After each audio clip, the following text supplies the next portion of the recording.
Good evening, everyone, and thank you for joining us at this meeting of the Children's Overview and Scrutiny Committee, the first one of 2026. I will start. I think we'll just kick off. We're going to do some introductions in a minute, but I'm just going to kick off with the housekeeping. Thank you, Chair. Please note that this meeting is being recorded by the Council for live broadcast and will be published on the Council's website for a minimum of 6 months. The meeting may also be recorded or streamed for live or subsequent broadcast by members of the public, although ultimate discretion in this matter lies with the Chair in case of disruption. For those in the room, please note that if the fire alarm sounds, please exit the building by way of your nearest assigned fire exit route and make your way into the front car park of this building. Finally, please ensure background noise is kept to a minimum and mobile phones and other devices are turned off or switched to silent for the duration of the meeting. For those in the room, this includes turning the volume down completely on your laptops and turning off your microphones. Thank you. Thank you, Sinead. And do we have any apologies for this evening's meeting? Yes, Chair, we've received apologies from Mark Saxby, Councillor Cooper, Councillor Walters, Councillor Farr and Councillor Bull. Thank you. And do we have any substitute members? Yes, so Councillor Patrick Canavan is attending as substitute for Councillor Peter Cooper and Councillor Adrian Chapman-Law is attending as substitute for Councillor Oliver Walters. Thank you. Now, I'm going to do a formal introduction just a little, well, no, we can do it now, actually. Let's do that now. We have, I just wanted to extend a warm welcome to our new committee parent governor representatives. We have Matt Tuddenham, who will come round to you in a second, and Jeremy Payne, and it's their first meeting today. So yeah, a warm welcome to you. And in that spirit, we're just going to, we don't usually do this, but we're just going to go around the room and introduce people, partly to help you. You may not have met everybody, but also it's probably good to do it every now and again for anybody watching. So I'll just very quickly kick off. My name is Sharon Carr-Brown. I'm a councillor in the Queen's Park and Charminster ward, and I chair the committee. I'm Sinead O'Callaghan, I'm the clerk of the committee. Hello, I'm Richard Burton. I'm a councillor in Bald and Merley. I'm not really a member of this committee because I'm the portfolio holder for children, young people, education and skills.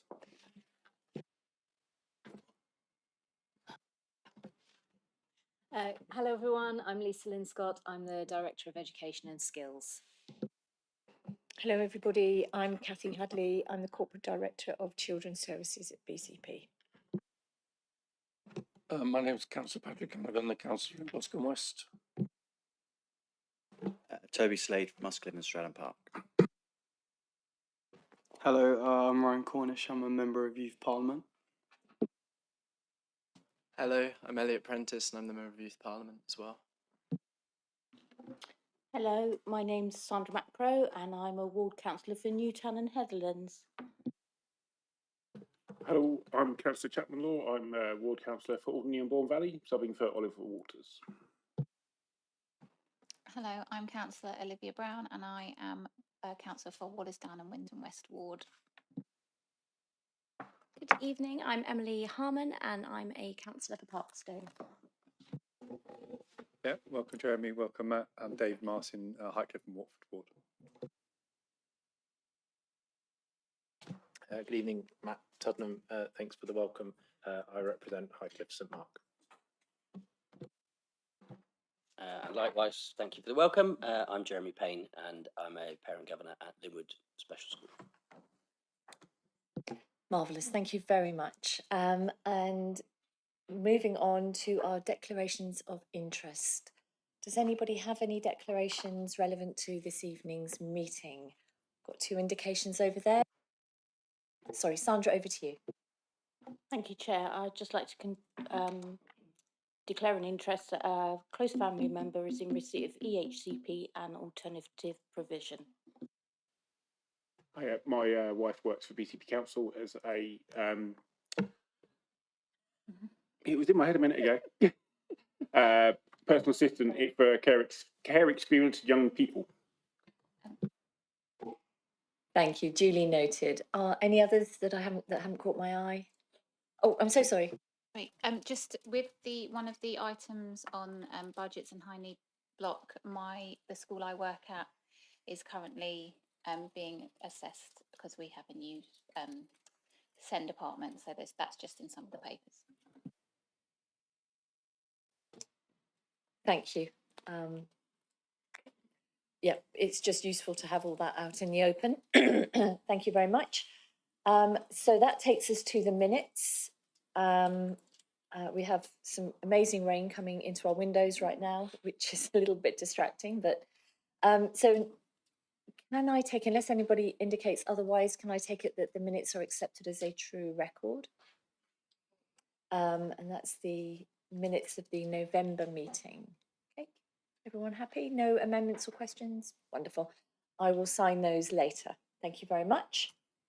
And following on from that, we have the recommendation tracker.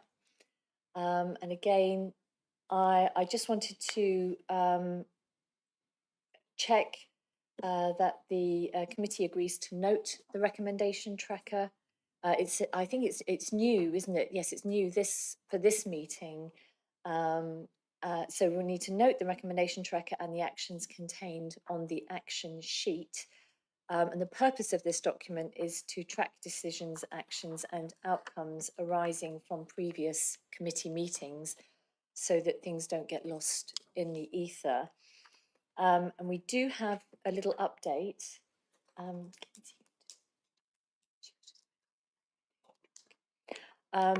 So in that case, I'll just go to Lindsay for a second. I think Lindsay wants to come in on the recommendation tracker and then I will move on to the action sheet. Hello committee. Yeah, I just want to very quickly introduce this because it's a new feature on your agenda. It's designed, as the chair said, as a tool for you to monitor the impact that your recommendations are having. And an important part of scrutiny, because you're not a decision-making body, is to monitor and follow up. And that's where you can have some value in terms of the implementation of things that you're in effect asking others to do. So this document gives you everything at a glance so that you can see what you've recommended over the previous municipal year. You'll see it's quite a lengthy document. This does contain all the recommendations and actions of all the ONS committees, so please don't feel that you need to go through all of it. In this pack on the ModGov app, pages 40 onwards contain the Children's Services recommendations, and from 45 onwards you have what was your previous action sheet. So this replaces your action sheet, and that won't feature anymore. I'd suggest definitely not using committee time every single time to go through all of the recommendations, but perhaps every 6 months you want to schedule a more substantive discussion and invite the relevant people along to ask for updates. So I'll just leave that with you to think about, but yes, it's just a note tonight. Thank you very much, Lindsay. Does anybody have any comments from that? We're all good with that. Okay, yes, so if we could make a note that to look at that in more depth, probably around the June meeting. Thank you very much. And then we do have our action tracker as well, and I've got a few updates on those. So for action that's numbered 49, part 1 is closed, and part 2, an annual update has been written and can be provided to the committee. In fact, it's on the forward plan. Action 67, the Children and Young People's Partnership Board is taking place. Was that today? It was today, excellent. And the KPIs will be signed off and presumably shared with the committee, or sorry, the KPIs have been signed off. And so that action then can be closed. Thank you. So we'll get those by email in due course. And action 69, a response is being put together, which will be shared by Children's Services outside the meeting and circulated to members by Democratic Services. And just, I just had a quick question on action 25. I should perhaps have asked this beforehand, but I assume that's going to be wrapped up. We've got the new send an AP, an alternative provision. There's a new strategy coming, isn't there, in the spring? So I'm assuming that that will be taken up into that. Okay. Thank you very much. Anybody got any points to raise on that? No. Marvellous. Thank you. That then takes us to public issues. And Sinead, do we have any public issues, please? Thank you, Chair. We've received 2 statements from Susan Stockwell. If you'd like to come up and read out your statements. Thank you.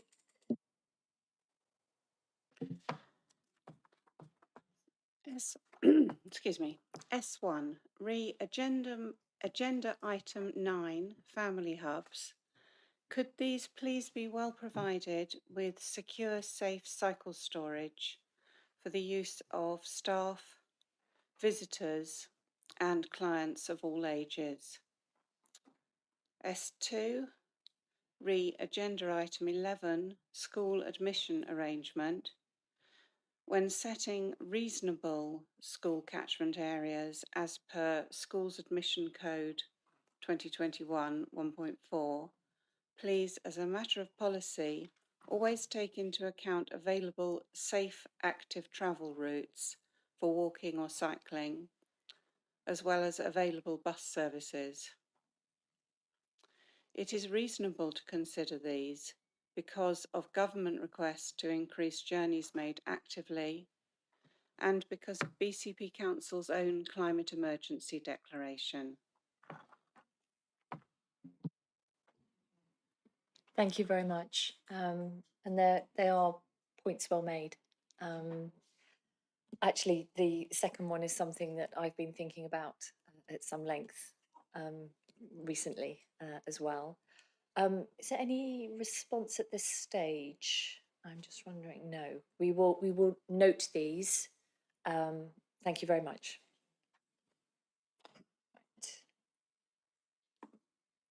Okay. And then we have our Youth Parliament update. I'm going to hand over to Sinead for a moment. Hello, I just wanted to quickly advise there was an administrative error during publication and the MYP's update was missed off, but I just wanted to advise that they will be included in the minutes and it won't be happening again, so apologies. So who is kicking off this evening? Is it Ryan or Elliot? It's Ryan. Thank you, Chair. Yeah, Ryan is speaking. So as some of you know, the election process for the new MYPs has officially kicked off. And it's been met with a lot of candidates, to be specific, 40, which is a lot. For reference, last year there was 27, so a lot more competition for the new MYPs. And I'd just like to say thank you to the councillors that came along last week on Thursday, sort of a workshop to help them with their campaigns and help them with the process in general. And so because of the sheer number of candidates, Becky has decided that there's going to be a selection process in which each of the candidates get 4 votes, for which they think should get to go through to the election towards the schools. And only 16 candidates will actually go into the election for the schools to vote in. So the selection process is going to be happening on the hustings in the 12th of February from 6 to 9. And I hope some councillors can make it. It's going to be an interesting event and something that is takes a lot of courage to actually show up and talk in front of that many people. We should know. But yeah, that's hopefully what's going to happen on the hustings, and then 16 candidates are going to be selected. So. Or not.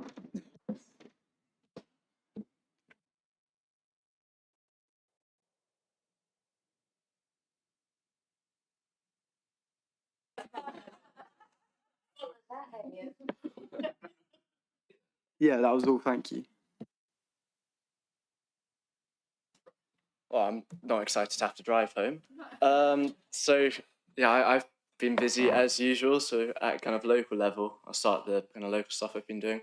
With the mental health campaign, that's going quite well. We're currently finalising our kind of training video that we're putting out.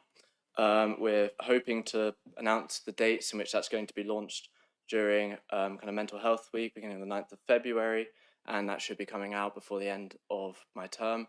So that's something to look forward to, and there'll be more details coming with that. Also recently, we got the chance to speak at the headmaster's briefing, which I believe is now going to be more of a kind of recurring event, and that went really positively, and yeah, that went really well. And then kind of at a more national level, so as many of you know, I've been doing a lot of work on the Youth Select Committee.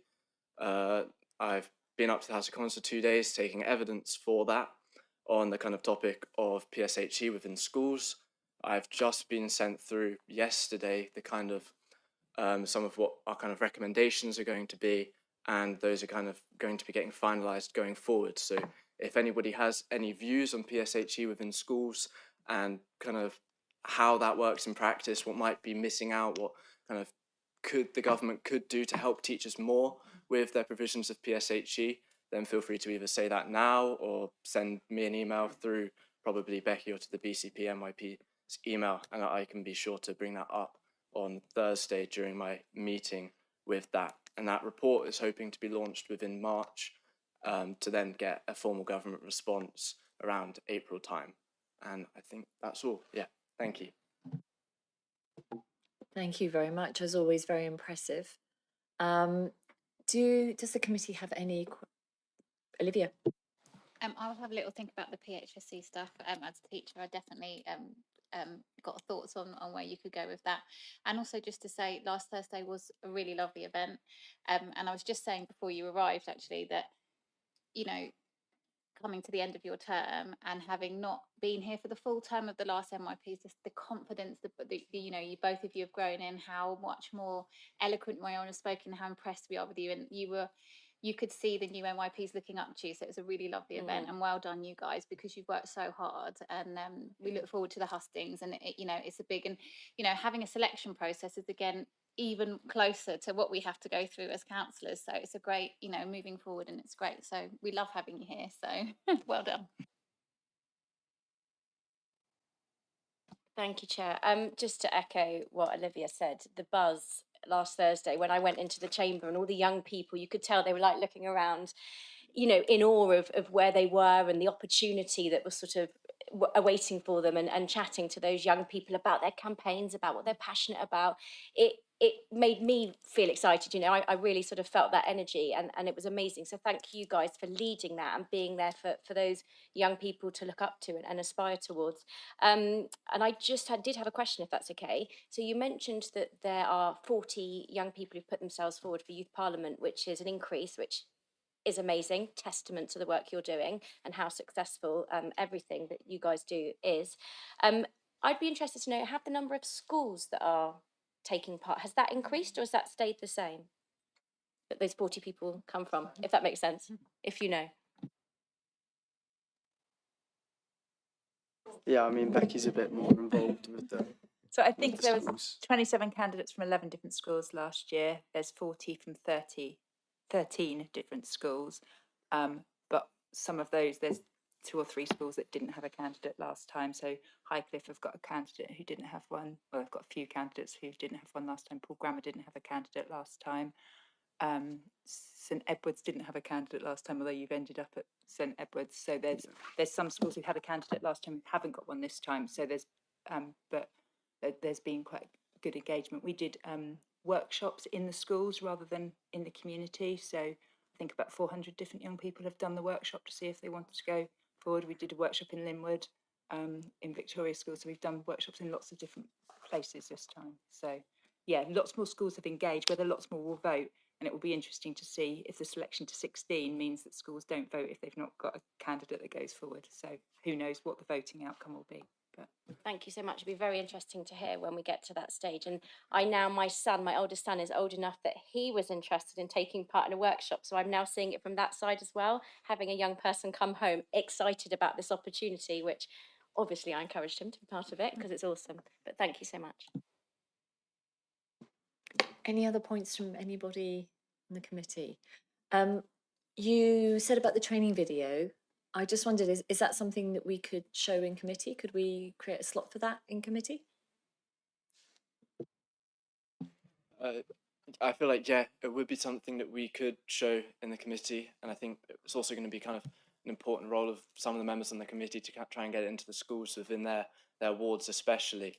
I'm not entirely sure whether it will be done by, it should be. yeah, it's also thinking because some of the content it's aimed for teachers to have like that discussion a bit. So I don't know if it's played cold and people are watching it, whether because it's got some triggering stuff Yeah, in it, hasn't it? so kind of what the video is obviously is kind of, we've taken the stories of young people talking about their experiences, so some of it would kind of be potentially triggering. It is quite, yeah, I'm happy with it. It's quite proud, and it could possibly go forward, and I suppose we'll see closer to the date how it will be and whether it would be appropriate to show it and whether we'd be able to show it.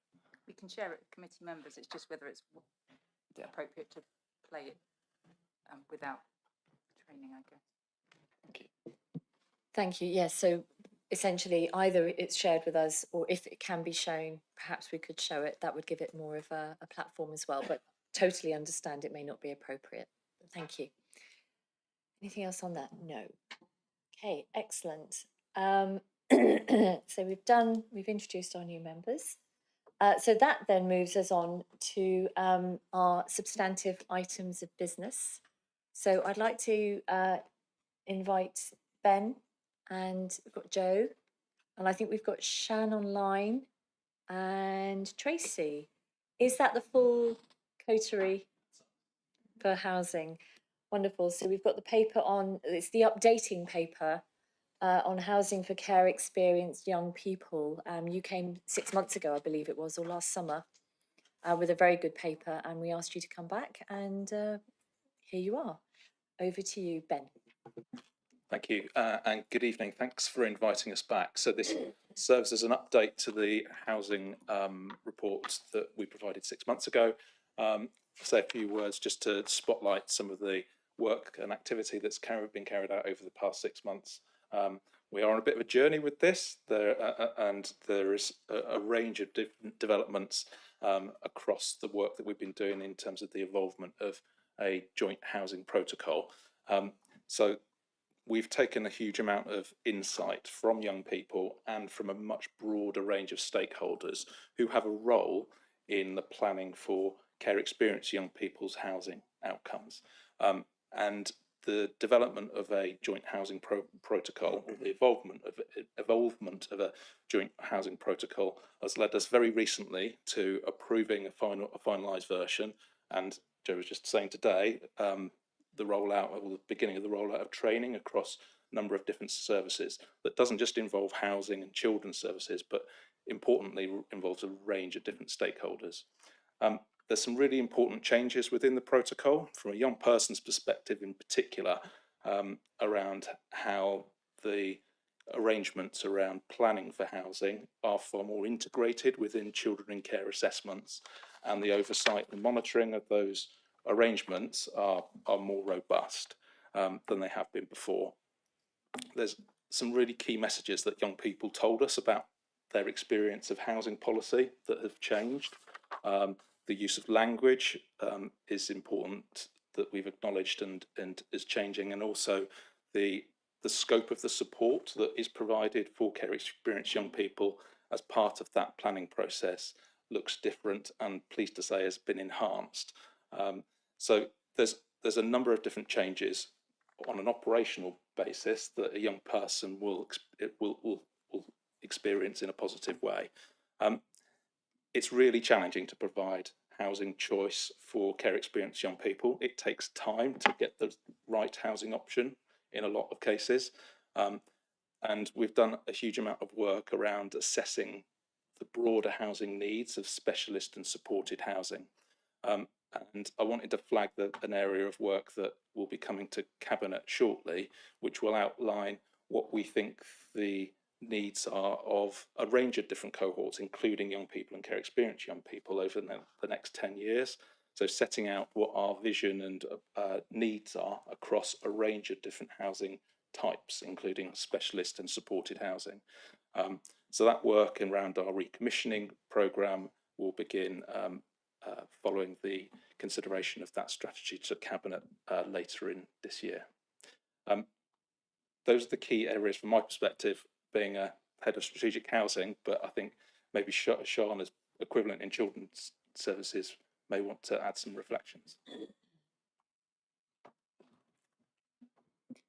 Please do come in, Sean. I think Ben stole all the best bits, I'll be honest with you. I didn't really have many further reflections. I suppose from children's services perspective, the strongest part of the changes is a reflection of the corporate parenting responsibility that we all share across our various services. And as Ben's touched on, the kind of more multi-agency elements now to this policy. So that includes partners in adult social care and health, which has been integral to a lot of the changes. Ben's touched on how we commission, what we do next, and I'm really confident that some of the new housing panel plans are really going to come together to help this be a lot more meaningful as we go forward. So from our end, a good journey and a lot more to do, but lots of good heads together. Thank you. I'll come to the committee in a second. I just wanted to ask quickly about the training that you said about the staff training. Did you say that hasn't yet started or it's about to start? We did a day session last Tuesday and a day session today. And that was for all of the agencies really that are involved, all of children's social care, children in care teams, care experienced young people's teams, the housing care experienced young people's teams, probation, the IROs, and health. And that was well received, was it? It went really well. We had a range of training, so we included trauma-informed practice and how about an overview of the protocol, the new protocol, the talking about the overhaul of the whole JHA process, so joint housing assessment process, how we're renaming it, and language that cares, or session on language that cares, and then young people's voice at the end. So we heard lots of feedback from young people, not in person, it was audio clips and presented by participation team. Thank you very much. I'm looking to the rest of the committee. Any questions, comments, points? Don't worry, I have a few more as well. Emily, over to you. Thank you. I'm sort of formulating this question as we go, if that's okay. So apologies if it's a bit garbled, but I'm thinking back to when we had the presentation before. And I remember being struck particularly by, and I think several members of the committee were, just what a tough thing it is for a care experienced young person to go from being a young person, all of a sudden to having a property to manage and, bills to pay, and something goes wrong, the boiler breaks, or, it's not an easy transition for anyone, let alone someone who's, had to face many things that young people shouldn't have to face. And you mentioned about adaptations in language to sort of help with the transition and the support offered from the team. And I just wanted to understand a bit about the measure of success. So all this wonderful work's happening to support these young people. How do we know that it's having the impact that we want it to have? Because you sort of think, don't you, if you get less reports in, is that because things are really great, or is that just because people don't know how to communicate or access the things they might need to support them? Or have there been increased interactions with young people because all of a sudden they understand the pathways to seek that help? Does that question make sense? So how do you measure the success of the work you're doing on the young people? I think partly it will be the fact that young people aren't coming back as homeless or needing accommodation again, but also we track So our new system, where we've improved our recording, will track young people from as soon as we have their, well, not assessment because we're changing the way we do it now, so it'll be the IRO meeting. And they come on live on our system, what they're waiting for, the type of accommodation that's in their plan, what they're waiting for, when they're in that, and then what the next stage is. We'll track them all the way into their long-term plans. And then we look at also data in terms of homeless applications, repeat homeless applications. So if we were to see a trend, we would be asking why. But there is tenancy support, tenancy sustainment in place, which is available for all of our customers. That's also available for young people too. So that would mean that there's support in place, and those trends again would be picked up. Joe, just for the benefit of our new members, could you just say what an IRO is and what that stands for, please? It's an independent reviewing officer. They review the child and care plans. It's more of a social care area than housing, but I've learned that recently too. Thank you. Patrick, you had a question. It was following up on that, really. I'm just interested in the level of data that you have and the degree to which that is possible to be shared. One of the things that kind of triggered the question really was this section in the report about care experienced young people leaving custody. So I'm wondering, well, how many people are we talking about? How many people reach the stage of having to have a duty to refer? What happens to what happens to them? I'm just trying to understand what level of data we have and how accessible it is. So we can track exactly what you've described. So we know the number of young people with a range of different characteristics that apply because they're in housing need or threatened with homelessness or homeless that may be leaving custody. So we track that information. We collect an awful lot of information. We report the very headlines around numbers of young people that approach as homeless or are threatened with homelessness. And that information is required from a statutory perspective. So every quarter we submit our returns to the Ministry of Housing, Communities and Local Government that gives us that detail. So we can deep dive that will give us a range of different insights. One of the characteristics of vulnerable adults over 25 that approach the council and lots of councils as homeless will be that there will be some kind of prevalence of care experience in their history. So we know that if we get it right first time in terms of housing stability, then that is going to have a beneficial impact in terms of somebody's long-term housing security.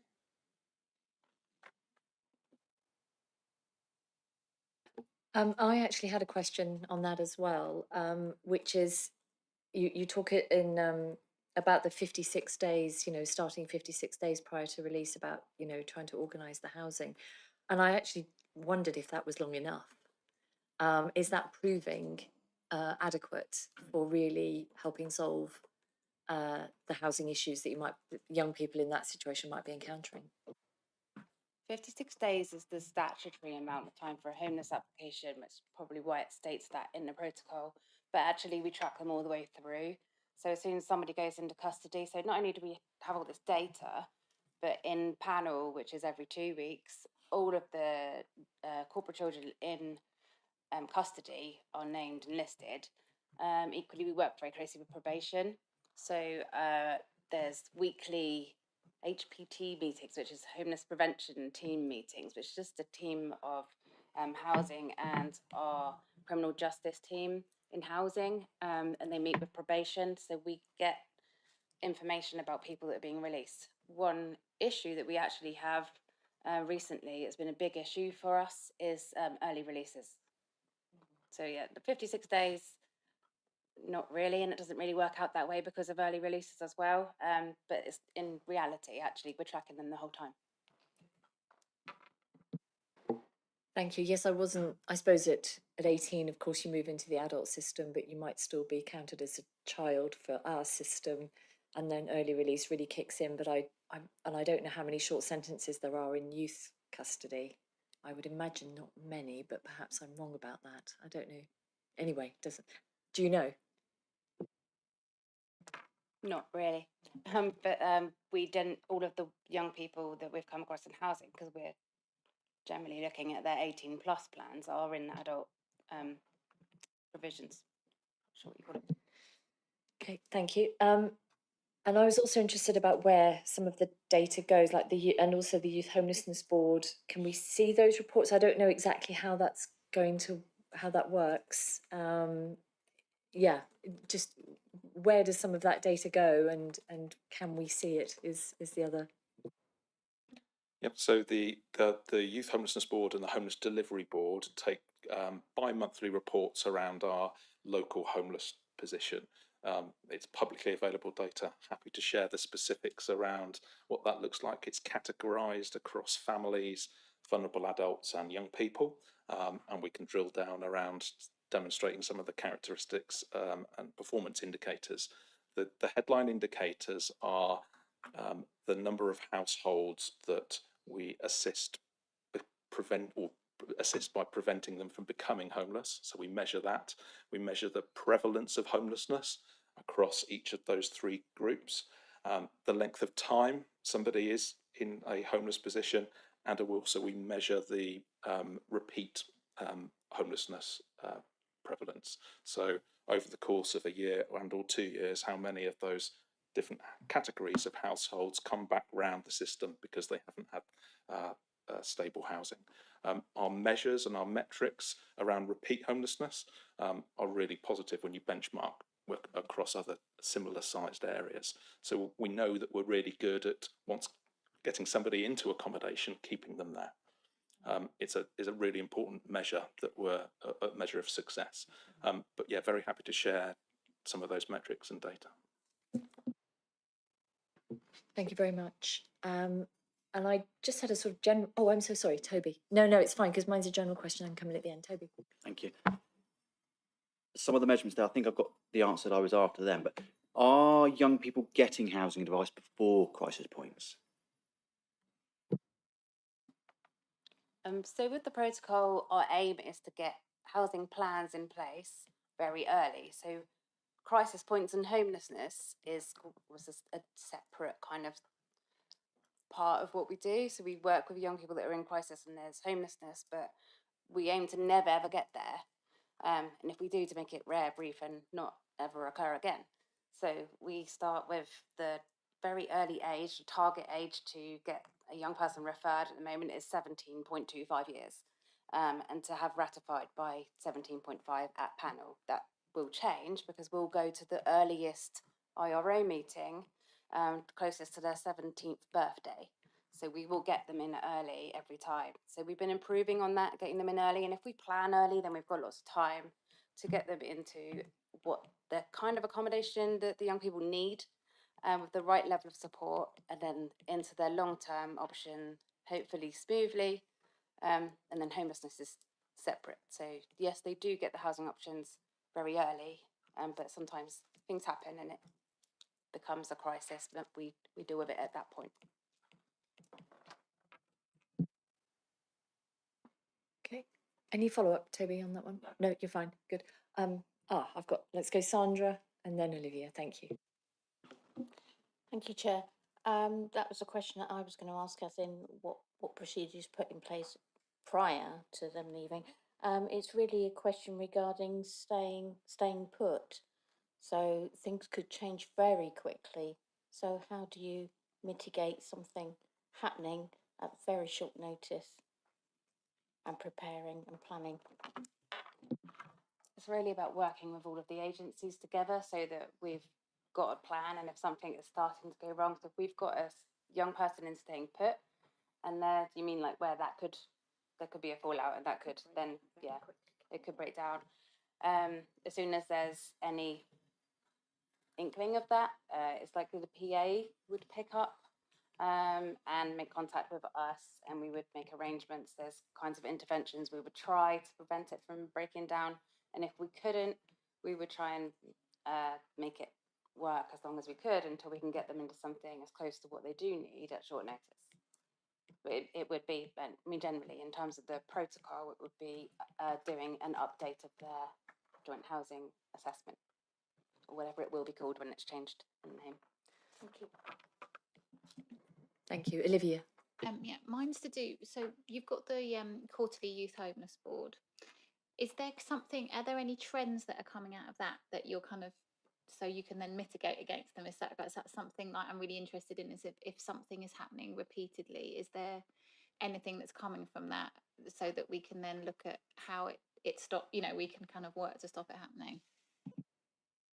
So there's a really obvious observation around some of that data in that 12 months ago, the number of care experienced young people that were experiencing homelessness was far higher than it is now, which reflects a lot of the joint work that we've been doing across a range of different agencies. It also tracks the reasons that young people and care experienced young people become homeless. And one of the interesting characteristics and trends at the moment are around young people leaving supported housing, abandoning supported housing or being evicted from supported housing. And we know one of the driving reasons for that is because we haven't recommissioned supported housing and the programme provision for quite a long time. Hence the need to have a strategy in place and a really clear commissioning plan over the course of the next 5-10 years that sets out exactly what we need, because we know that what we commission at the moment probably isn't quite doing the job in terms of meeting all of young people's housing needs. And specifically, just referring to the last question, sometimes a respite accommodation is needed at short notice. And one of the provisions that we think that we probably need is a better provision of exactly that. Somewhere supported, that we can place a young person that will support them and with a view to them either returning or moving on to more settled accommodation. So that's why the importance of the strategy in terms of specialist and supported housing, in terms of a long-term provision, is so important. Thank you. I think that's it from the committee. I just had a general question because I actually thought this was a really good and useful report, and I thank you for bringing it to us. And I think I remember reading that we are, by the work that's been done, we are aligning very closely with the Children and Wellbeing Bill and Schools Bill, whatever it's called. Always forget what it's called. Sorry, that's coming our way. And I just wondered what gaps there might still be in this area vis-a-vis that bill, or are we covered, as it were? I think the advice that we had, because we shared the proposed protocol and the arrangements with government, and they came back really positively in terms of the contents, in terms of not just how we'd gone about producing and updating the protocol, but also its content satisfies at the current time everything that the bill is seeking to achieve. So we are ahead of the time in terms of those requirements. We're not quite sure yet in terms of indicators, so I think those are the elements that are due to still be finalised through local government or outcomes framework. So there may be some things there that we need to update on in terms of data, but in terms of practice, it's doing what it needs to do. And in an enhanced way, I think there's some additional practice in there that has been reflected as best practice back to us by government. David, thank you. I hate to break protocol and give you the last question, but I was just interested. It talks a bit around BCP as council's duty under both homelessness legislation and as corporate parents to ensure the best interests of the young person are accounted for. This bit in particular for me was just around it encourages the young person to express their wishes and feelings and to promote high aspirations and seek the best outcome for care leavers. So practically, what does that look and feel like and sound like in terms of those conversations, and then fundamentally how are they then carried forward to try and capture exactly what I've just read out there around those aspirations in particular for that young person, that care leaver? So I think the youth, in terms of the governance arrangements for this work, the Youth Homelessness Board has just been refreshed. It has an independent chair, and part of the work around the development of those governance arrangements will be about youth voice and engagement. The intention, and the first meeting is this week, of that revised board with its new chair, is to seek to ensure that those aspirations of youth, of young people, are heard through that governance structure. So the work that is in development will be seeking a co-chair of that board to be a young person alongside the independent chair. So with a separate engagement group that will seek to have oversight around not just these arrangements for care experienced young people, but more broadly young people in BCP. So happy to consider whether in however much time in the future that works, how that's working, and reflect back to committee if that's helpful. I'm sorry, I was actually looking for something because, and I didn't entirely take that answer in, and I might just be about to trip over myself because of it. Because one of the things we have to do, so we've been asked to note this report, but also to consider how future updates of this work might be considered for scrutiny. And I'm just assuming that the Youth Homelessness Board will have an annual report. Will it? It hasn't said that it will, but it may do. It could be something that they can look at. Yeah. Because it would seem obvious. Well, obvious. One of the things that came to my mind was that we could ask for, the annual report to be introduced into our committee for review and do it that way. Because I suppose I just assumed that there would be some sort of annual report. Kathy wants to come in. Thank you, Chair. I was just wondering that I'm trying to recollect with the Children and Young People Partnership Plan, whether it's a key performance indicator on that data set. So it might be that it can be reported in there, but equally, as Ben says, it probably would be good to hear an update sort of 6 months down the line for it to be worked. But I think once we get those data set, I think it might be on that data set. So we've had, I was thinking a year, but you've introduced 6 months. Quite happy to go for a year, but it's Ben doing the work, not me. Any advance? I don't know, what does the committee feel? Does anyone have a strong feeling 6 months or 1 year? I was just going to ask how often the board will meet, because that might inform the time. It's going to start bi-monthly, and then probably for see how it goes, but bi-monthly to start, and that starts this week as a reinvigorated board. I'd imagine it will revert to quarterly after 6 or so months. My thoughts then would probably be a year, because that gives enough time to collect an appropriate amount of data for us to then reflect on and scrutinise. That's my view. So I would like to propose that this comes back in a year in some form of, well, update stroke annual report type, format. Do I have agreement of the committee? Does anybody wish to formally second that, or do we just thank you, Sandra? And is everybody happy with that as the takeaway from this report? Thank you very much. Right. In that case, thank you, Ben. Thank you, Joe. And we've got Sian and Tracy. Tracy, yep, online. Thank you very much for your time and for pulling all that together. It was very informative. Wonderful. Thank you. Right. So that takes us on to we have Lisa and Tanya, I think. Is that correct? So we've now got our Investor Save. This is the second of our budget papers. We're doing a deep dive into some of the budget issues, for want of a better word, that we are facing. And this is an paper on Investor Save budgets in the high needs block of the dedicated schools grant. And for the benefit of our parent governors, you're going to hear a lot about HNB and DSG. So over to Lisa, thank you. Thank you, Chair. And we also have Nicola Webb online, who is able to support in particular in terms of any financially related questions.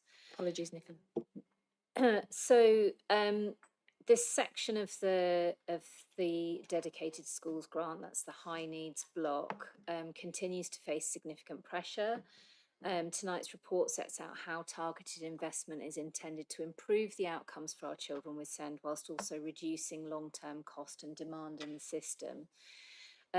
It's fair to say that this work is at an early stage, and we have last Tuesday had a half-day corporate management workshop on this topic, followed on the same day by the inaugural Partnership High Needs Block Management Board, catchy title, meeting. And we await any government decisions regarding deficit support and also the release of the SEND reform and associated funding that will come with that reform. We're working closely with the DfE on this aspect, and we have a SEND summit taking place in February at which the planning for those reforms is being considered.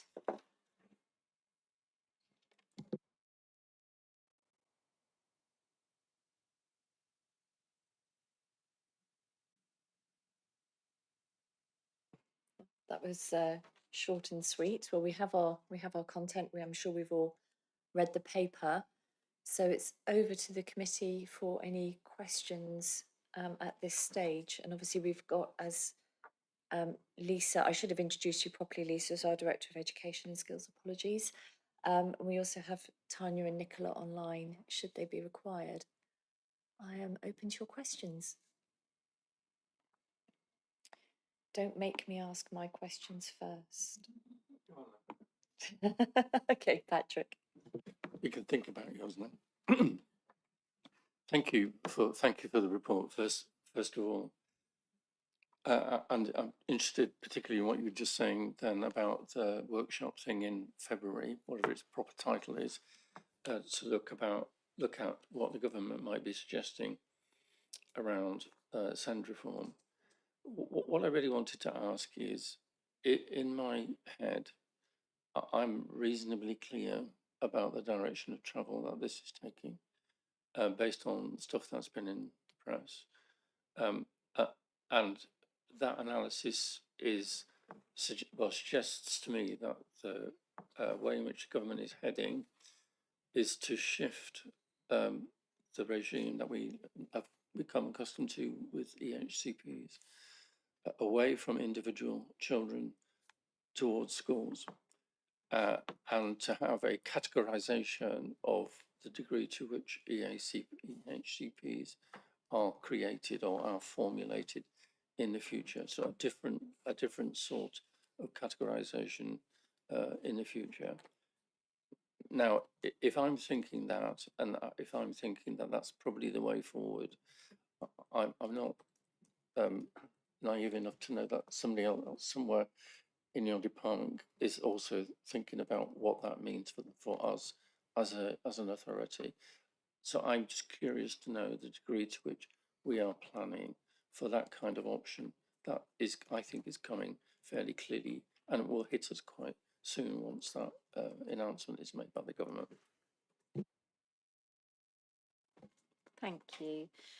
So our plans are very much focused, as you will have heard me talk about in this arena before, around early support and intervention, and that very much aligns with what you're talking about there, with those different levels of support and supporting at an earlier stage, a multi-agency wrap around both children and families, but also multi-agency wrap around schools, in order to help schools to be able to meet need at that earlier stage. And so we've already been working on those plans for some time, and continue to do so. What we don't know is what the funding model is going to look like in order to be able to deliver on those plans. So at the moment we can move forward within the budget envelope that we have available to us, but we don't know what that's going to look like going forward. And so that's what we're keen to have announced.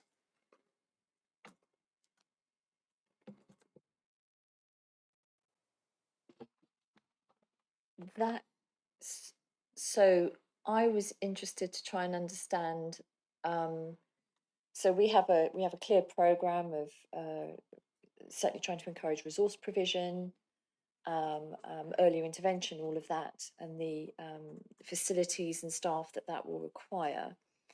And so I suppose what I'm wondering is, how confident are we that we, in combination with schools, can provide the places and staff if we look, you know, sort of 5, 10 years hence, and we sort of do some mapping, that we're going to need through all types of provision. So that would be that resource provision, but also the specialist and whatever form that takes, and afford it. You know, I know that we're waiting for the paper. I know that we're waiting for the paper. But we're doing so much already, particularly with schools. You know, are they as on board as we need them to be? You know, what are we confident that we can do this? I suppose if we were starting from zero now. So if we just think about that in relation to specialist places, both in satellite provision and in our special schools, and then resource provision places, we already, and you said interest and buy-in from schools, we already had a lot of interest and buy-in from our primary schools in relation to that resource provision, which is about helping them to support children who could manage in mainstream school without having to go to a special school. It just means they're having something a little bit more additional and different. And so there was a really good interest from our primary schools, and that work has already been progressing really well. And I'm going to hand over to Tanya. I'm just giving her a little bit of time for a moment. And we didn't have that same interest from our secondary schools. There was a little bit more reticence there. And what we needed to do was actually rethink with our secondary schools what that was going to look like. We've done that piece of work, and we now already have, and Tanya will correct me if I'm wrong, I think 9 secondary schools interested in taking forward that model. So I think we have a really strong interest from within our schools, both at primary and at secondary now, to embed that resource provision model, which is really exciting actually, because it does mean that more children are going to be able to go to their local mainstream school. And we're also growing that satellite provision and specialist provision, which is part of our specialist provision at the same time. We had our board that focuses on that today. And we have parent carer representation at that board, as well as schools and council colleagues, and the feedback generally was that there was real confidence in the steps that are being taken. We are waiting to go through a final hoop in relation to the Parkfield site, because I'm sure that would have come up as a question as well. So I can't tell you any more on that today, but that we're feeling hopeful about that final hoop. Tanya, this is your great work, so I really feel you should come in. Thanks very much, Lisa. Yeah, I appreciate the space and time you gave there. I mean, I think you've set out all of the main points. I guess what I would add is it's a very good time to be working with all of our local school head teachers and trust boards, because of course we've got a change in demographics which impact schools and the number of children they can attract. So we've got a declining role. Up until now, that declining role has been felt across the primary phase to varying degrees. It's not uniform across BCP. And as we move into the next academic year onwards, our secondary school colleagues will start to feel the pinch in similar ways. And what that means is that at the same time as delivering these additional places, we're also going to be able to mitigate some of the impacts that emerge through that falling role. And those impacts that emerge are really around funding, being sustainable for schools, but utilising surplus accommodation through those surplus places that emerge, and that will be sustained as we sort of evolve, and with each academic year, really, we're going to see a further sort of sustained decline in pupil numbers. So this opportunity to co-locate specialist provision really helps to sustain schools. It helps them to use that accommodation. But more important than all of that, it really delivers a local inclusive offer for our local school communities. And schools are really getting on board with that agenda. And I think a really important part of what's moved the dial is really how we think about what inclusion means for us as a council. It's not just talking about children with additional needs. It's talking about all our children and making sure that every single child feels like they belong and are included across our family of schools. So I think with this inclusion focus and bringing that together with SEND, our secondary colleagues, as Lisa's explained, are really engaged in helping us shape what our three-tier model of provision that will help us as a local authority better coordinate reintegrating children back into mainstream schools. And that's great news for us, isn't it, in our budget, because what it does is it means that we de-escalate our needs sooner and earlier, but also that means that we have the potential to reduce costs and costs in the high need budget. So better outcomes and reduce costs. So we're really hopeful, as Lisa said, and there's more of that to come. We've got something in the report that details we've delivered 300 places since 22-23. I know it doesn't sound like a big number, but this is very complex work, and we're finding ways all the time to increase the pace of this work through the range of processes, drawing on commissioning, finance, SEND, legal, capital. All of those teams are engaged in this activity, and we're honing our approach all the time. Places in the pipeline, 224. Plus, we've got the, as Lisa said, the 180 at Parkfield. Decision yet to be made. I'm not counting that one, but as we say, we are hopeful. So lots to be encouraged about, and more to come at an accelerated pace. Thank you very much for that. I've got David wanting to come in. Yeah, thank you for that, and again, thank you for the report. Just a bit, I'd be keen to understand a bit more around the portage service. That to me sounds like a real really important, early, and impactful service that we provide, or that is provided by the council. I'd just be keen, and forgive me if this is the wrong format or wrong place to ask this, but around the workforce. So those the colleagues, the staff that go and provide that service. What is the strength of that workforce? Are there any challenges that we've currently got around that? Are there barriers to them doing their role as effectively as they can do and can be? I.e., is it something we see quite a high turnover in?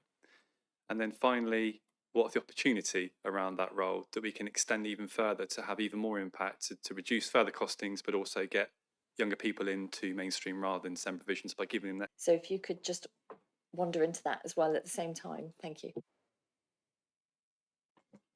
So Dingley's Promise is an early years assessment centre. So the child attends there and they are assessed while they're there. That's where they have their nursery provision, but they're assessed while they're there. The Portage service are working with individual families, supporting that family to go through whatever processes they might need to go through in order to gain an assessment, whether that's a health assessment or something else, but also to gain the support to move into nursery and school education. So there's the difference there. That team are well staffed, fully staffed, highly motivated, work incredibly well in a collaborative space. So there is an early years service as such, but actually it's some of those children might only need one of those services, some of them might need multiple services. And they are working together all of the time, and it is seamless, strong work, which actually they presented to a national conference recently, because it's so well regarded and so impactful in terms of those children being identified sooner and getting the support that they need sooner. So I'm very happy to bring back more information about or provide more information about the Portage service. I don't want to take up the whole of this evening waxing lyrical about how wonderful they are. But I'm very happy to provide a short briefing that could be sent round if that would be helpful. I mean, it's all crucial, it's all important, I understand that, but I've just got that particular interest in that portrait service at the moment, so thank you. And is there an argument for doing more of it? You know. Well, that's this opportunity bit I was asking around. Yeah. Can we do more? Yeah. Of that great stuff.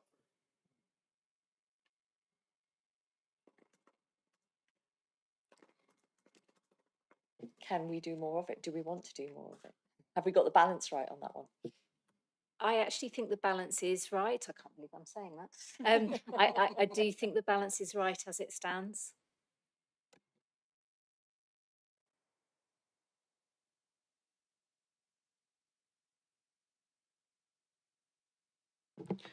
Have we got any evidence that early years and inclusion work is reducing the HCP escalation?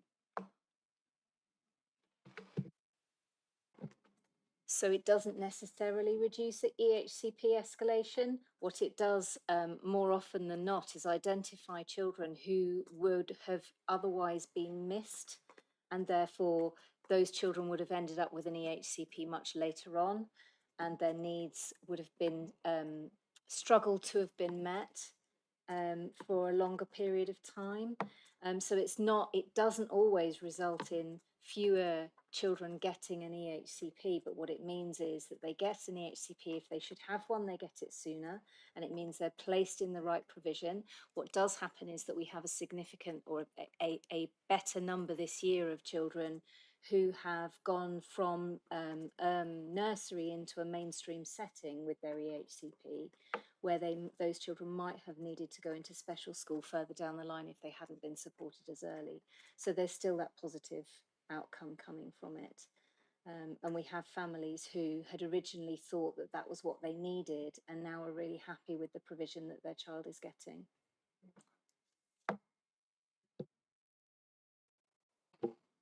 I'm obviously having a day where I don't understand the difference between things, but in 4.14, what I've written here is explain. And I just wondered, does that put us, and those transformation projects, do they sort of put us at the cutting edge, or do they just catch us up to where we should be, as it were? Are we pushing a boundary with any of that, or are we, doing new stuff, or are we just sort of catching up? I just wondered how, sort of how transformative they're going to be. So you're referring to A and B of 4.14, where it says digitisation of high needs funding processes and synergy case management system upgrade project. I think I might be. I don't know. I've just put down 4.14 and I was hoping that the rest would follow.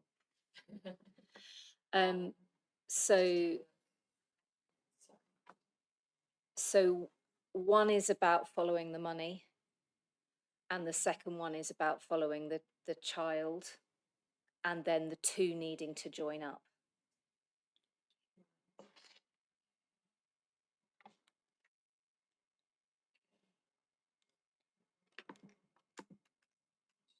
Sorry, just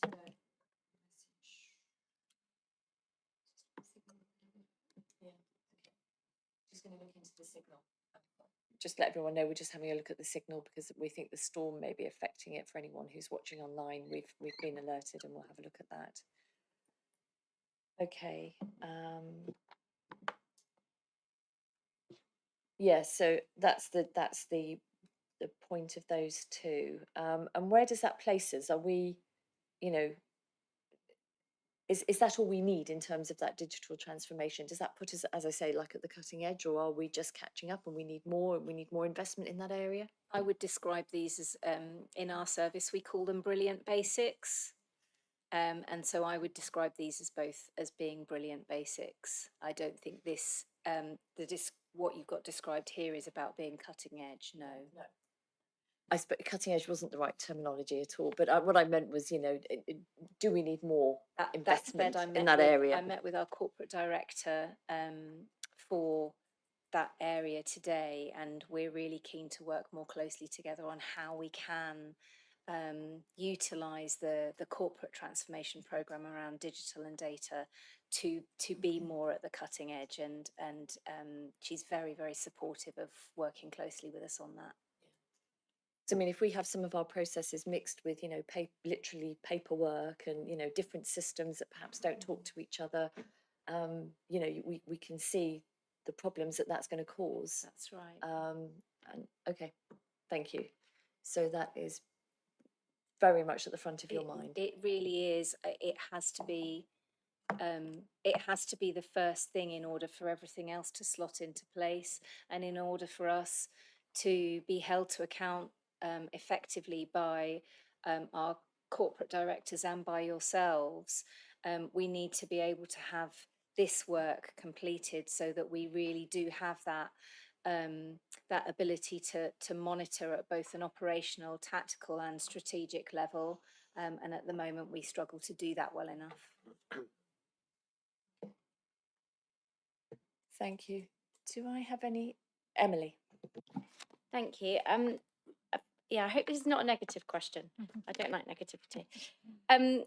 So it's regarding the white paper coming in spring. So obviously lots of things are already happening to move us in the right direction of travel, and there's a lot to be celebrated, and that's great. And thank you for the information about Portage as well. I share those excitements about that service. The white paper will contain further detail on SEM policy, and I want to understand a little bit more, how confident are we that it's coming? And I know that's, again, how confident can you be? But given it's already been delayed once, I guess, what is the impact if there is further delay? And what will that mean on our young people, on our families, and the budgetary implications as well?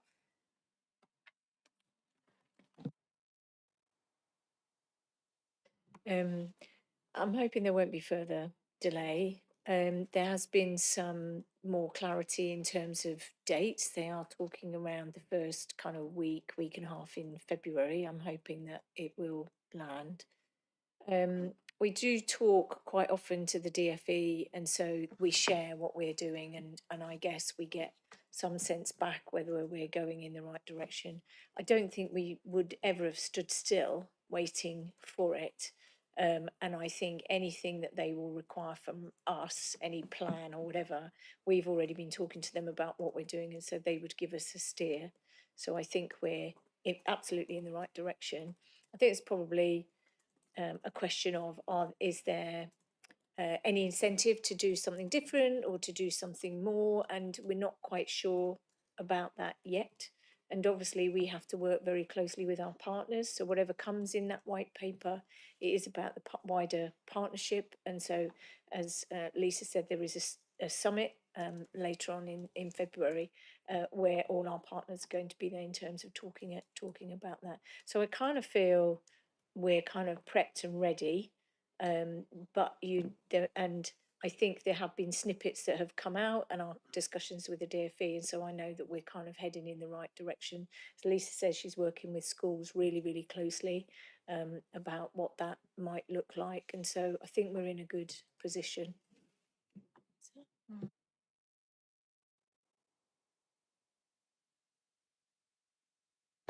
Okay, that seems to be all from the committee on that subject. I suppose because we've got the portfolio holder here, I did just sort of want to understand the support within the cabinet in the budget setting process for some of this, for what we need here, what we're seeing the need for. I don't know if you wanted to say a few words on that, please. Yeah, I mean, it is it is difficult for me really to say too much on it at the moment, but I have got some comments in my portfolio holders update around this coming later. However, you know, the spend to save is something which is high on our agenda. Yeah, just pick up a few other things that was said there. The white paper, I know we had a question on the white paper,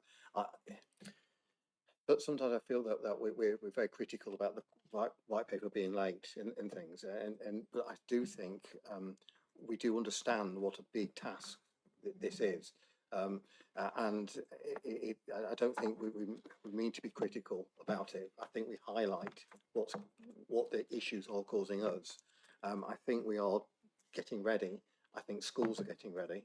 That's, you know, again, I'm going to discuss the visit to schools a little bit later on as well. So we're getting ourselves ready, and hopefully we're going to get a nice, yeah, what we're doing is right. Hopefully.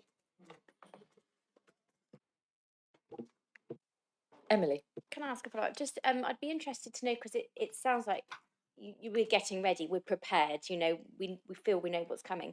Is that the case of other local authorities? From conversations you have with your peers, do you feel that other local authorities are as well prepared, or that's me being nosy, I suppose? I think everyone will be in different stages, won't they? I think, and one of the things the DFE might be asking us to do is kind of a maturity matrix, and so they'll have an element of understanding of what they want to see, and then everyone will badge themselves against where they are. So the whole partnership will have to look at that, and I guess then they'll get a national sense of where everybody's at, because in some ways there might be some councils who probably need more support than others, or more support from the DFE than others, or so I think that's a piece of work that we will be doing. So I can't answer that now, but I wouldn't say that we were probably the worst, but I wouldn't say we were the best. Probably we're probably somewhere in the middle. Yeah. And talking to our peers, I think it's fair to say that across the piece we feel excited and trepidatious at the same time. There's a recipe for a good night's sleep. Olivia. Followed on from Emily is, and I think you've answered it slightly talking about peers. Are you in that dialogue? I always ask this question. I think, you know, our neighbours, and if anything's being implemented well or anything's not worked, and are we sharing that information? Because obviously, you know, it's the best way to make sure we've got a partner that perhaps, you know, we can learn from if they're doing. All the time, yes, all the time. So as an example, Southampton are going to be coming to work with our head teachers to talk with them about how they've delivered the targeted funding model in Southampton and what impact it's had, both financial and other, and that we're doing that all the time. There's also a regional improvement alliance in the southwest, and the DFE have specifically given particular funding for SEND in terms of that regional support to the activity and that regional understanding of everybody's data, who's doing things well, who's not. The Regional Improvement Alliance also runs SEND conferences and learning events, and so there is that learning across that, especially in the southwest region. Thank you. I think we have exhausted all the questions. And so that leaves us with the recommendation. So the recommendations are that A, we note the current high needs block position and the impact and cost avoidance of the initiatives implemented to date, including the increased supply of specialist places, the early years inclusion model, which is Dingley's promise, and the positive impact of the portage service. And helpfully, I now know the difference between the two. B, endorse the Investor Safe programme and the establishment of the High Needs Block Deficit Recovery Plan Board. Really need to find a shorter title for that, possibly. Including its role in approving a benefits measurement framework to evidence cost avoidance and prevent double counting across initiatives. And then C, we've got support the progression of the following priority initiatives: digitalisation of high needs funding processes integrated with the SCM upgrade, synergy case management upgrade to go live, the target being the summer, and then pre-EHCP targeted funding model subject to affordability and governance. We don't actually have where those recommendations should go. We could take those to, I would be, obviously when we're noting, that's to us, but I could obviously also report these into Cabinet at the next meeting as appropriate. Does anybody have anything they wish to amend or add to those recommendations, and how we might as it were, keep track. Patrick? Well, I was just going to suggest whether we could refer that to Cabinet, or indicate our support to Cabinet around those recommendations. I think that would be a positive signal that the committee supports this work. The only thing that occurred to me is about those recommendations was what I can see here is like a track. We're trying to get from A to B with all of this work, and when we get to B, I'd like to be able to see what the outcomes are. That's however long that takes.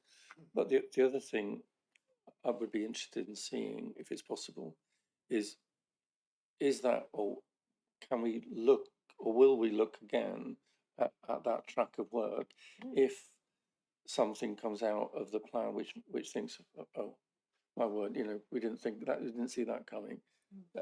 That would be helpful to know. I mean, what Kathy said about us being on it, I think is really helpful, really reassuring. But we don't want to be caught out if we can avoid it, do we? No, we certainly don't. I mean, of course, we're in the unusual position because we've been in the position we've been in with SEND for so long that we have a certain sort of reporting format that falls from that, don't we? Which will hopefully one day soon change. I mean, certainly I, as a councillor, haven't worked in any other way. So it's, I suppose, perhaps take some guidance from Kathy about how we can keep that, keep that going. Or I thought Richard wanted to come in there. No, Kathy. I think it's a very good point, and I think it's thinking about when the SEND white paper comes out. I think it's aligning that with what we're actually already delivering. I think considering where our gaps or our challenges are, and I think at that point we could bring something back to the committee to say, yes, all of this we're actually on it, and it's really, really good. And these bits are the things that we need to pick up and run with. But it also might also help the committee to understand what the programme of work the DFE might want us to do against that, because I'm under no illusion it won't be just us delivering it this end white paper. There might also be things that the DFE are looking at in terms of managing the deficit, etc., etc. And I think it would be good for the committee to be cited on those things. How long do you think you need? I mean, are we talking 6 months? Are we talking sooner than that for a digest, or what do you think?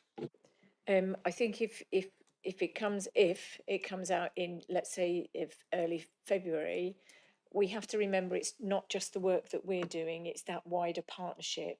So in terms of understanding where we are, and perhaps putting together that maturity matrix, we will have to work with our colleagues across the system, which is schools and also health. So I think we would appreciate the 6 months so that we could really have a very clear understanding of the steer and where we're going. Thank you. In that case, I think just for the sake of clarity, I mean, 6 months from February is August, so the September meeting would feel like a good place to put this. Yeah, and then it gives everybody a chance to breathe and take it in. How does that sound? So if we just either add that to the recommendation or sort of contextualise the recommendation in that way, and I will take the appropriate parts of the recommendation with a reflection of the discussion this evening to the next cabinet meeting. Okay, is everybody happy with that? Anybody got any further comments? No. So just to confirm, you are taking the full recommendation as set out in the report to Cabinet, and then I can obviously add the report coming back in 6 months to the work plan. Is everybody happy with that? Yeah. Lovely. I'll come back in September. Yeah. Thank you. So thank you. I think Tanya, oh no, Tanya is there. Thank you, Tanya and Nicola and Lisa and Kathy for that. Right. So that moves us on to the family working group, the Family Hubs working group, and I'm in the hands of Olivia, who is part of the working group. Thank you. Thank you, Chair. I'm not going to take up much of your time because lots of people have been involved in this and I think know what happened. we set up the working group because we had, as they were being set up, we had a piece to the committee, and we were so engaged with it, and we thought it was such a brilliant piece of work that we just wanted to kind of look into it more because it was such a big piece of work. A group of councillors, I think there was, I can't think how many, I know the chair was there, I think there was about 8 of us that went.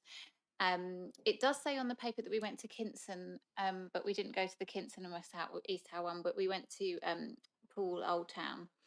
And we felt really welcome there. We had open discussions with frontline staff and managers, and we found on the whole they're developing well. The staff were clearly committed, the hubs were warm and supportive environments for families. Community engagement was a particular strength, teams working hard to build relationships with parents, carers and local organisations. We did feel it was important to continue this engagement and to make sure that they are continuing to do that. And I know sometimes when you set something up, you have that initial push, but we felt, you know, that's what's really important in making sure those families know we're there, know how to find us, and that, you know, we're using all different ways of engaging with them in this kind of changing world we live in. Staff wellbeing came through really strongly as a theme, and I think, you know, in this day and age, it is in all walks of life. The dedication of the staff was evident, and also the wealth of experience that was in there and the changes they've been through and experienced. And we really felt as a group the ongoing need for meaningful support and listening to staff feedback. I think that was something that, you know, across the board, we want to retain our staff in all areas of BCP. And this was an area where there is such commitment, such dedication and such experience that when you're doing a job that is so involved as they are, we want to make sure that they feel valued and that they have those things in place. We felt it was a really positive experience, and we also really hope that going forward we can continue that informal dialogue. We don't want staff and family hubs to feel that we're there to kind of scrutinise them. We just want to be part of it, and we want them to feel engaged with us and that they can really contact us if they need to, and, you know, we're here for them too. We did have recommendations. I don't know if you want me to read them out. For officers, our recommendation was to continue strengthening community engagement with a focus on inclusivity and responsiveness, explore staff-informed approaches to supporting wellbeing, develop clear measures of effectiveness, including KPIs on reach, inclusivity and responsiveness, supported by improved data and feedback. For Cabinet, we wanted to note the scrutiny undertaken and the strong staff commitment to community engagement, endorse continued support of family hubs, including future investment in staff capacity, professional development and improved tools to evidence impact. And for the committee to establish regular informal dialogue with family hubs teams through annual rapporteurs, maintaining ongoing visibility of progress and any emerging concerns. Thank you very much. I have to say, I really enjoyed going to the family hub, and I'd encourage every councillor, you know, whether you're on this committee or not, to get to know your local family hub, because it's they're brilliant places. And yes, could just pick up on Olivia's point, could we remove the Kinson and West Howe from the methodology section, please? Does anybody have any comments or points to raise from what Olivia, from the report, or what Olivia's just said? Emily? I just would like to put on record my gratitude and thanks to the team for making us feel so welcome. I think I was really conscious when we first embarked on this piece of work that we didn't want it to be we're coming in to find out what's going on. You know, that's never the best way to ensure effective collaborative working. And so I think it worked really well. You know, a bunch of councillors going in and just showing that we wanted to listen. You know, we were there to learn. They're the experts. We want to know what they're doing and how we can work together to improve communication, to have better outcomes for our families. So I think it was a really positive piece of work, not least because of what we achieved in the family hub space, but also hopefully from that relationship building point of view as well, rather than an us and them situation. You know, we're all in this together, but, you know, trying to achieve the same thing at the end of the day, which is the best outcomes for our families and young people. So on record, my thanks to the teams. And I just wanted to, and I just wanted to extend on behalf of the committee the thanks to the working group for all the work that you did. I know Councillor Cooper was also involved, so who's not here this evening. So thank you very much. Have I forgotten anyone who wasn't here, who's not here this evening? No, that's it. Yes, thank you very much. Sandra, were you before Kathy? Because I didn't notice. You were just indicating, right, okay, I'm going to come to Kathy. Thank you. Just from, I expect from a staff point of view, they were really pleased that members were taking an interest, in terms council members were taking an interest, because that gives validation to the work, and I know that they will have really appreciated being able to demonstrate that. And just for awareness, if we think about the Best Start in Life programme, this is where that will happen in terms of our family hubs, and it gives, so it's a really good grounding, it's a really good place. So it is that continuation of great work into those programmes, and we have we've had to nominate one particular hub to be our first Best Start in Life hub, which is Boscombe. Juliet Blake is the director, who is online at the moment, so she might buzz in and correct me in a minute. But just to say that gives us a really good grounding to move that forward, and so the committee may want to be updated at some point about our Best Start in Life programme. I think that's a really good point, actually, Kathy. Thank you very much. Juliet, did you want to just say a few words on that first hub, or that first Best Start in Life? Best Start in Life. Well, that's a lot of the work in that area will be to make sure that our children are ready for school at the age of 5. So really putting the effort in, especially 3 and 4-year-olds, to make sure they achieve everything they need to achieve. It is a council piece of work, so we have public health, education, early years, social care, all being part of that partnership to make sure we do right by our children. But I'm really glad have been sitting here just listening to the feedback from the committee, and it's really nice to hear that you've seen what goes on in family hubs, because often it's, unless you've gone out and see what they do, you can't believe what they've done. So it's a really good space to be in, and understand what's happening within your own communities, and for our children and families who needed support. So thank you. Thanks, Juliet. Over to Sandra.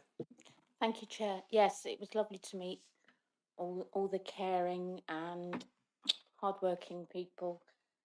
Point that I really took from it was, can I just say, for us to help them to help others, because we value them and we really wanted to know that we value them. And I think there was some sort of, did you get the feeling, oh, someone's listening to me?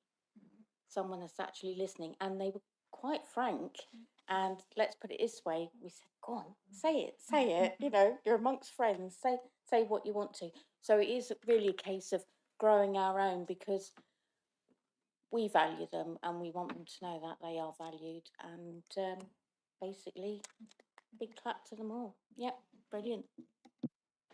No, I agree with you that when, certainly on the visit, they were incredibly proud of what they do. They really wanted to show us. They, you know, we couldn't kind of get everything in almost, could we? There was just so much that they could share with us, and you were sort of bowled over by the enthusiasm and the really rather wonderful cakes. I seem to remember some really good cakes. Yeah, sorry. Okay, so the other thing, of course, is that as a, you know, since 2023 with this intake, this is our first working group that we've completed. So that's a really good milestone, I think, for the committee. That gets one under our belt.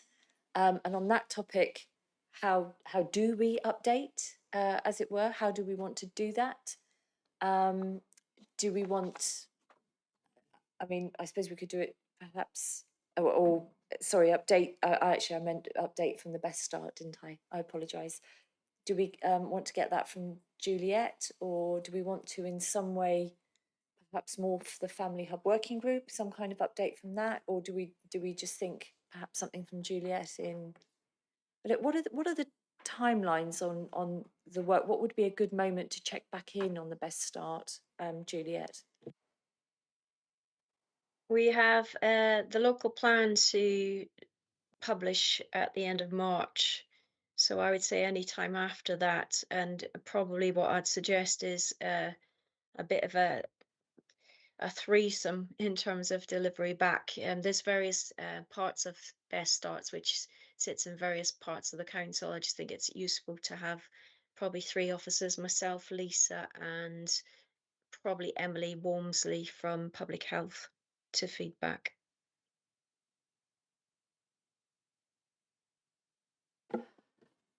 Okay, so we'll have a little think about where we put that. I'm just thinking about the possibly June then.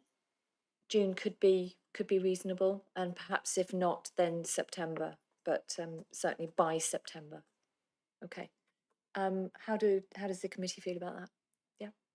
Okay. Thank you. So other than that, so that's that update taken care of. But other than that, we do actually have the recommendations that Olivia helpfully read out for us. And I just wanted to take them in their sections because I do need to get the agreement and also to ask if anybody has any amendments or changes that they want to make to those recommendations. So for officers, we've got 1, 2 and 3. Does anybody have any comments on that, or is the committee happy to accept those? Is there any comment at all from anyone? No? Okay, are we happy to accept those? Thank you. In terms of the cabinet, 4 and 5, same questions apply. Any amendments? Any comments? And do we accept those? Thank you. And then for number 6, so we have, in this, we have a named rapporteur or rapporteurs. And I must confess, I don't think we have that in place at the moment. Is that a conversation that the committee wishes to have outside? Do we accept it in principle? Are we happy with that, or do we wish to amend that in any way? No, we're all happy. And are we happy with that? And we can establish a way of working in the fullness of time. Okay, thank you very much. Right. Just bear with me while I... Okay. And that brings us to the end of our substantive items for this evening. We've got 3 items for information. That doesn't mean that we can't have any debate on any of them if somebody has something they wish to raise. Does anybody have any points relating to either of we have the Children's Services Capital Strategy Report, we have the school admissions arrangements, which is going to go to Cabinet, and then we have the Q2 corporate performance report. And the corporate performance report is something that will now be integrated into all of our agendas, just so that we've got good sight of the indicators that pertain to our committee.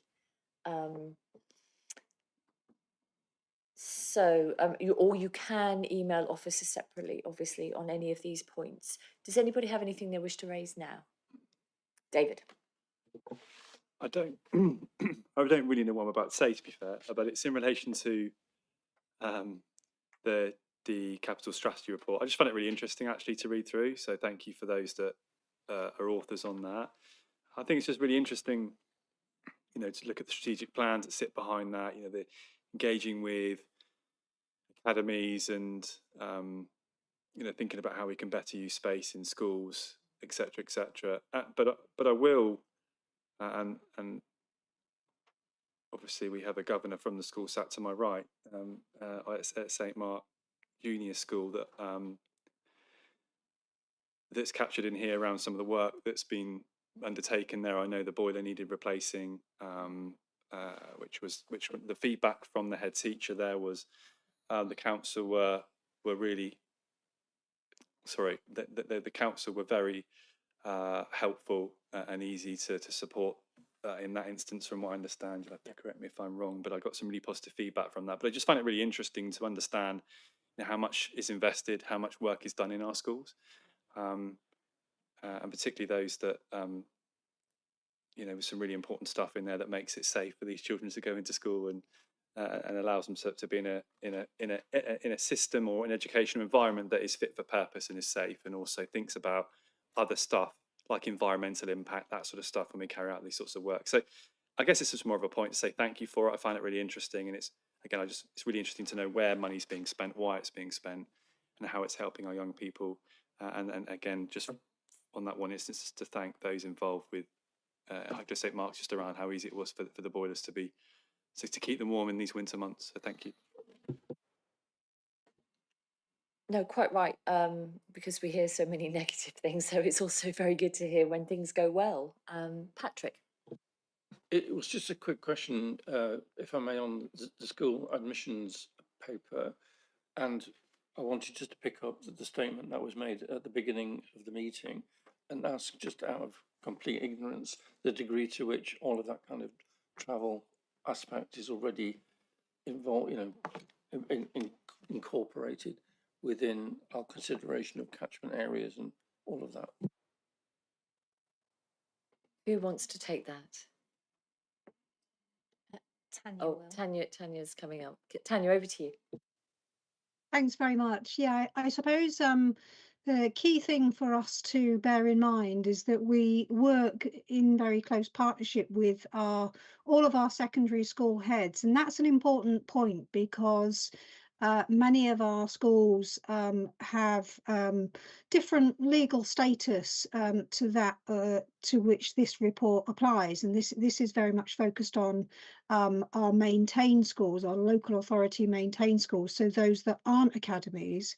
But for those head teachers that work in academies, the responsible body for admissions is the academy and the trust themselves. So what this means is that our academy colleagues are very firmly in the driving seat when it comes to establishing a catchment area that meets the needs of the community that they serve. They don't do that in isolation. Of course, they do that working with the council. What we do is share the information that we hold to ensure that that catchment area is reasonable.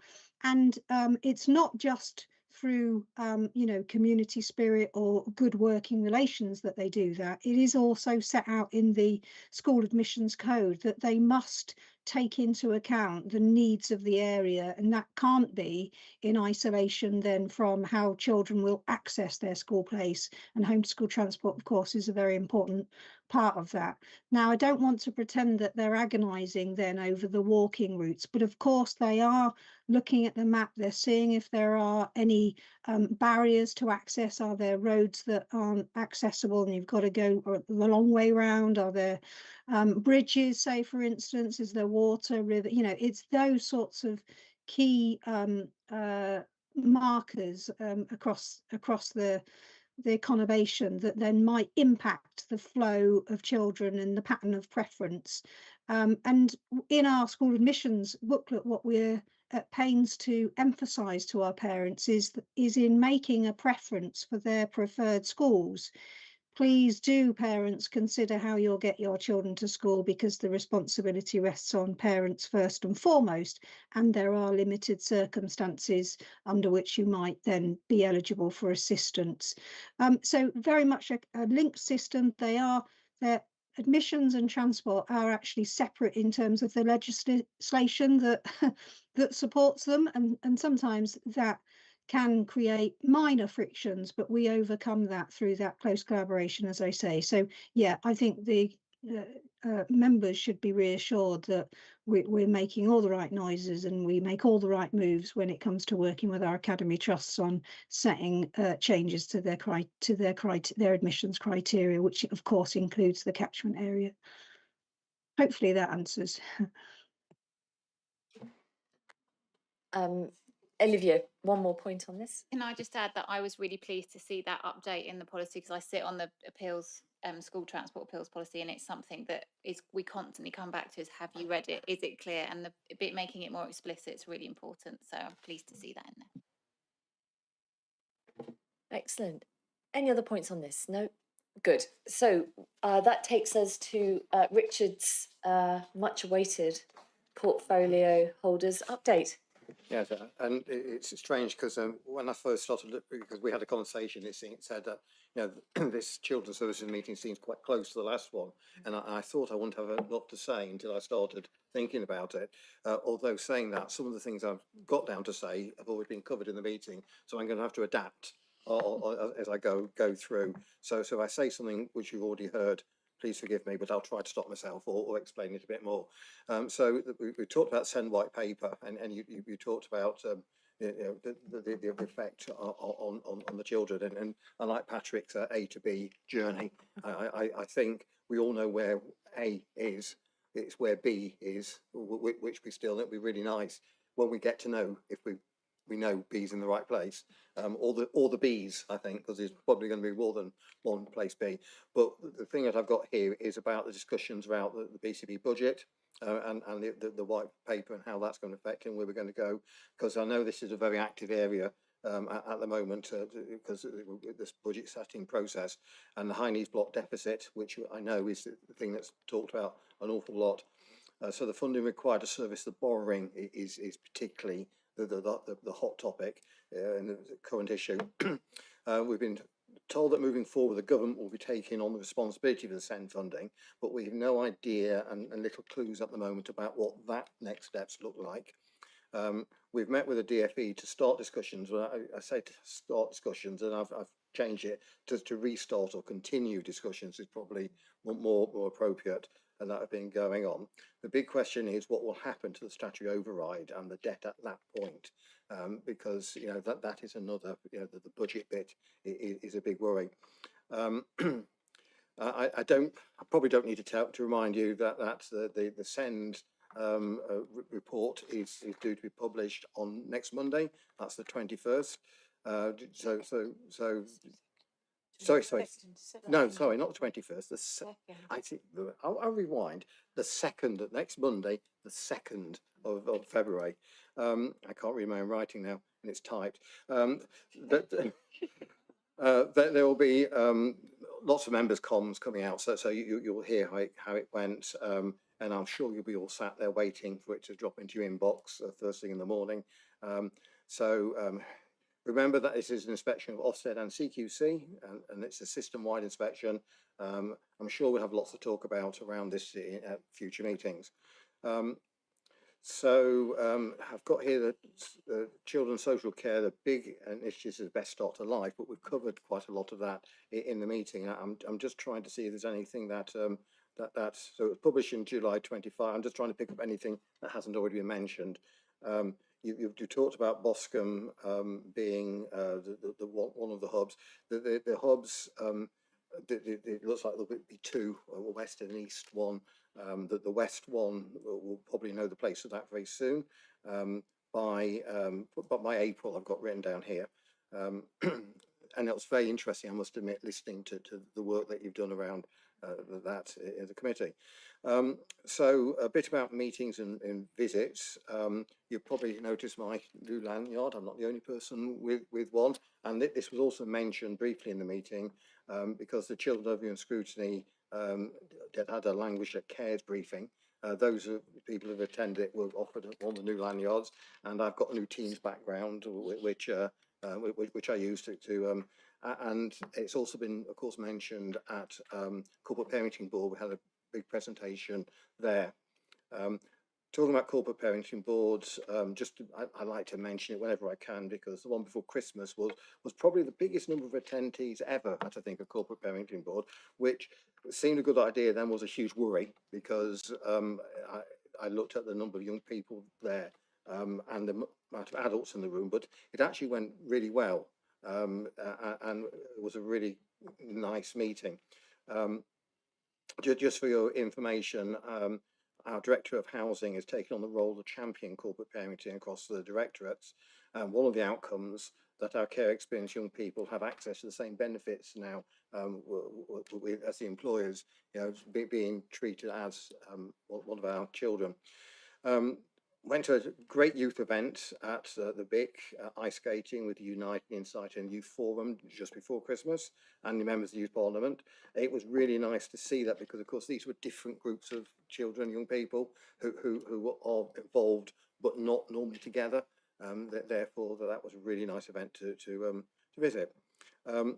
You also talked about networking with other areas and learning from other areas. I've probably mentioned before that I go to a lead members networking meeting, which is in the southwest. So we always have those discussions. But the last one was the annual Ofsted input, led by James McNally, a regional director.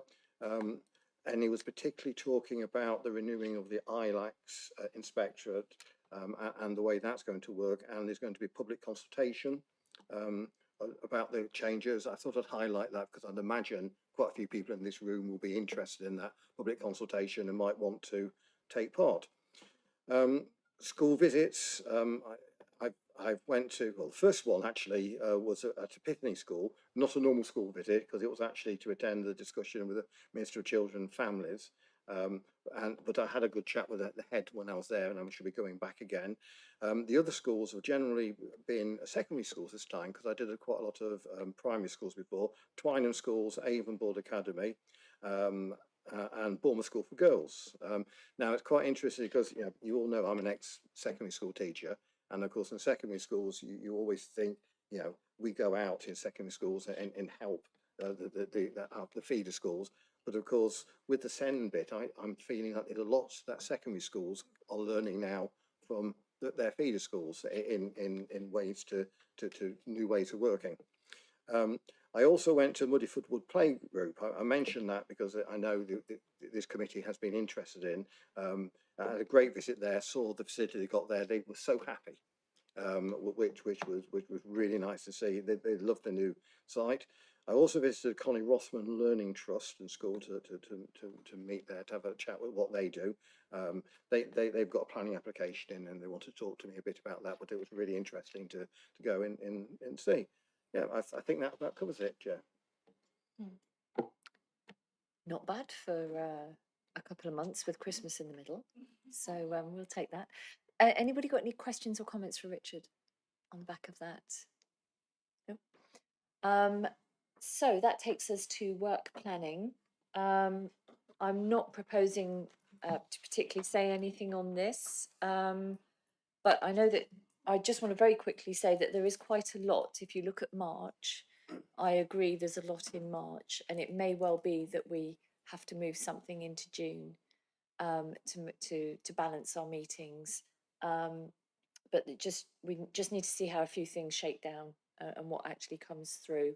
And the size of some of those pieces of work before those decisions are made. But I know Sinead wanted to say something on work planning. Yeah, I just wanted to give a quick reminder that the work planning workshop has been scheduled for the 17th of February on a Tuesday. That is online, and a pack of proposed topics will be circulated ahead of that. So if everybody could just make sure to have a look at that before they attend the workshop, that would be great. Thank you. So just as a final check, does anybody have any comments on the work plan?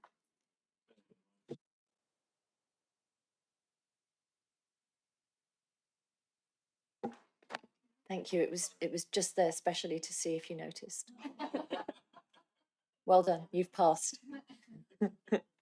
No, thank you very much. We'll put that right.